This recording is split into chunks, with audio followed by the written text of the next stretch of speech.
آج ہم اردو قواعد سے واحد اور جمع اس گرامر کے بارے میں پڑھیں گے۔ چلیے شروع کرتے ہیں۔ واحد، جب کوئی اسم صرف ایک ہو تو اسے واحد کہتے ہیں۔ سامعین، ہر وہ چیز، شخص، جانور، چرند، پرند جو بھی صرف ایک ہوں گے، تعداد میں صرف ایک ہوں گے، واحد کہلائیں گے۔ جیسے لڑکا، کرسی، پرندہ وغیرہ۔ جمع، جب کوئی اسم ایک سے زیادہ ہو تو اسے جمع کہتے ہیں۔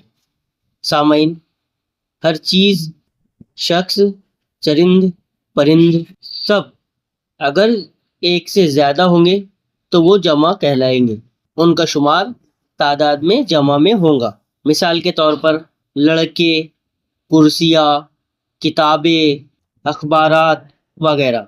اب ہم ان کی اور چند مزید مثالیں دیکھتے ہیں۔